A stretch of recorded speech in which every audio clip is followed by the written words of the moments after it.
नमस्कार दोस्तों, मैं हूं रक्षित और मैं आज आपके लिए लेके आया हूं एक मूवी का रिव्यू जो मैंने कल रात को देखी थी। ये मूवी अमेज़न प्राइम पे रिलीज़ हुई है और इस मूवी से हमें बहुत ही उम्मीदें थी। मतलब ये जैसे लॉकडाउन हो गया है उसके बाद से जब से सिनेमा हॉल बंद है तब से ये एक बॉलीवुड की नई मूवी रिलीज़ होने वाली थी जिससे कि बहुत ही उम्मीदें थी सबको।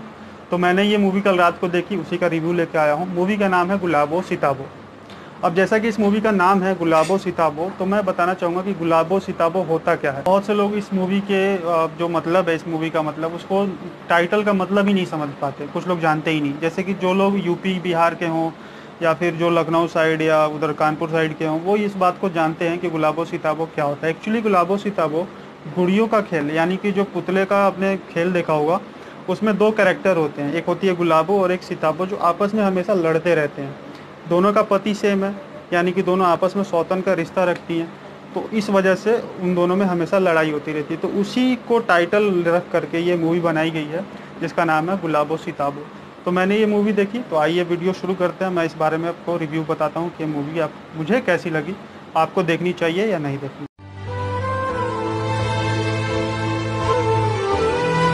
तो मूवी के लीड एक्टर हैं सदी के महानायक अमिताभ बच्चन और आयुष्मान खुराना।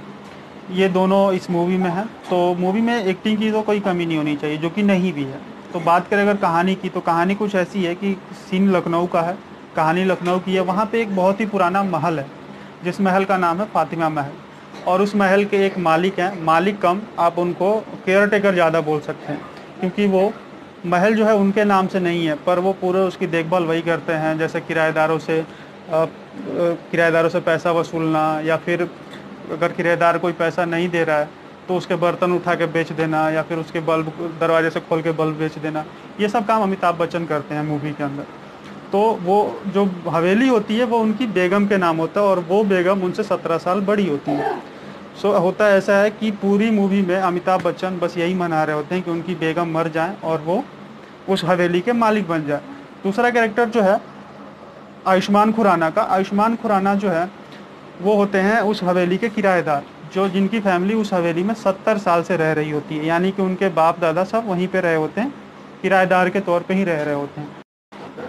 मिर्जा और बांके दोनों की ज़िंदगी फटेहाल है। अमिताभ बच्चन यानी कि जो मिर्जा का कैरेक्टर है, उन्होंने उनकी जो ज़िंदगी है वो लोगों के बल्ब चुरा के, कुछ सामान चुरा के, अपनी बेगम के सिक्के पैसे चुरा के, इसी पे उनकी ज़िंदगी चल रही होती है। जो आयुष्मान खुराना का परिवार होता है वो बहुत बड़ा परिवार है, जिसमें 3 बहनें हैं, एक माँ है, बाप उनके पिताजी नहीं है।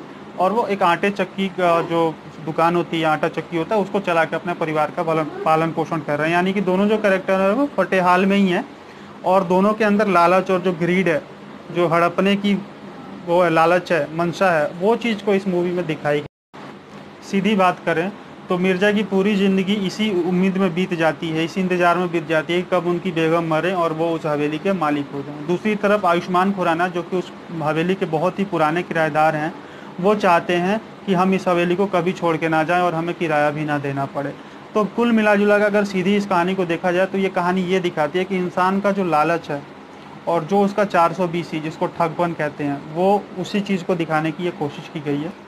अब बात करते हैं कि मूवी कैसी है। देखिए, जो मूवी के डायरेक्टर हैं सुजीत सरकार, उन्होंने अमिताभ बच्चन के साथ बहुत ही अच्छी अच्छी मूवीज़ बनाई हैं। जैसे मैंने आपको पहले ही बताया, पिंक, पीकू, और विकी डोनर जो आयुष्मान खुराना के साथ उन्होंने मूवी बनाई थी, बहुत ही अच्छी है। पर पता नहीं क्यों इस बार सुजीत सरकार फेल लग रहे हैं, पूरी तरह से फेल। हालांकि उन्होंने कोशिश बहुत अच्छी की है, मूवी को एकदम रियलिस्टिक रखा है और पूरी कोशिश की है कि दर्शकों को मूवी के साथ जोड़ सकें। पर यकीन मानिए, कोई मूवी का कितना भी बड़ा भक्त क्यों ना हो, पर इस मूवी से वो कनेक्ट नहीं कर पाएगा। रीज़न है इसका स्क्रीन प्ले एंड डायलॉग्स। अब बात करते हैं कि ये स्क्रीन प्ले लिखा किन्होंने है, तो उनका नाम है जूही चतुर्वेदी, जिन्होंने ये भी इससे पहले जूही और पिंक और पीकू, इन सब मूवीज़ को उन्होंने लिखा था, मद्रास कैफ़े को लिखा था।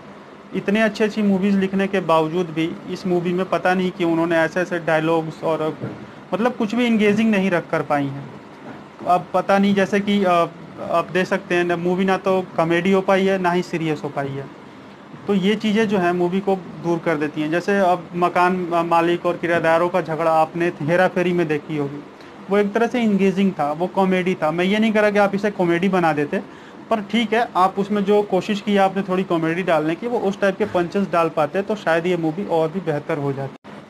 दोस्तों मूवी थोड़ी सी इंगेजिंग तब होती है जब विजय जी का किरदार और एक वकील रहते हैं, उन दोनों के किरदारों की असलियत सामने आती है। और मिर्जा और बांके, इन दोनों के अलावा भी हवेली पे कितने लोगों की नज़र होती है हड़पने के लिए, जब ये चीज़ें सामने आती हैं तो मूवी में थोड़ा सा इंगेजिंग मूवी हो जाती है, ट्विस्ट और टर्न्स आते हैं।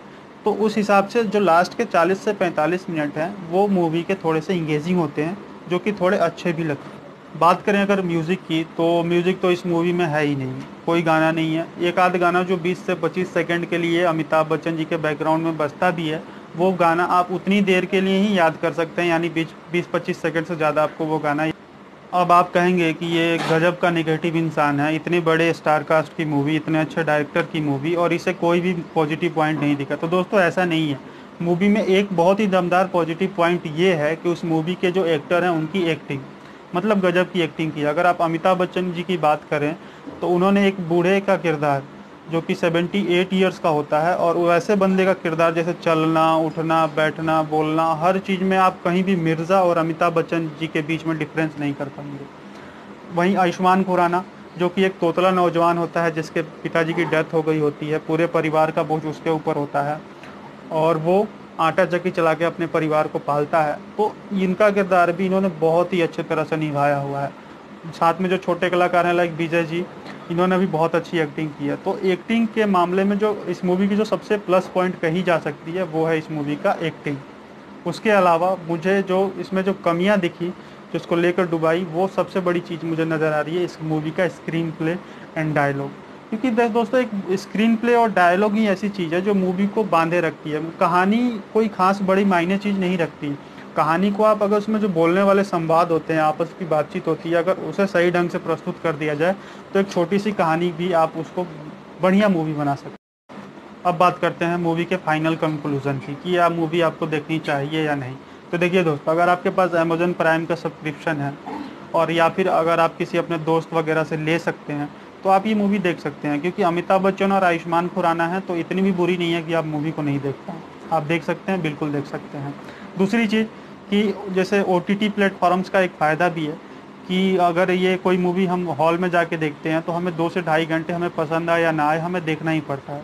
बट इसमें आप चाहें तो उसे भगा भगा के भी देख सकते हैं। तो मर्ज़ी आपकी है, मूवी आप एक बार देख सकते हैं अगर आप खाली हैं, अमेज़न प्राइम के सब्सक्रिप्शन आपके पास है तो दोस्तों मेरी तरफ से गुलाबो सिताबो को 5 में से 2 स्टार। 2 स्टार सिर्फ इसलिए क्योंकि इसके जो दमदार एक्टर्स हैं उनकी दमदार परफॉर्मेंस, अमिताभ बच्चन, आयुष्मान खुराना, विजय जी, इनकी दमदार एक्टिंग की वजह से मैं इन्हें 2 स्टार दे रहा हूँ। और लखनऊ शहर के कुछ ऐसे सीन दिखाए गए हैं जिनकी वजह से मुझे वो सीन और कैमरा एंगल बहुत ही पसंद आया। तो इस वजह से मैं इस मूवी को 2 स्टार दे रहा हूँ। बाकी आप मूवी खुद देखकर बताएं कि कैसा है, कमेंट करके मुझे ज़रूर बताएं। और आगे ही ऐसे वीडियोस को देखने के लिए आप मेरा चैनल सब्सक्राइब कर दें, वीडियो को लाइक कर दें और अपने फ्रेंड्स के साथ शेयर कर दें। मिलता हूं एक नए वीडियो के साथ जल्द ही। जय हिंद, जय भारत।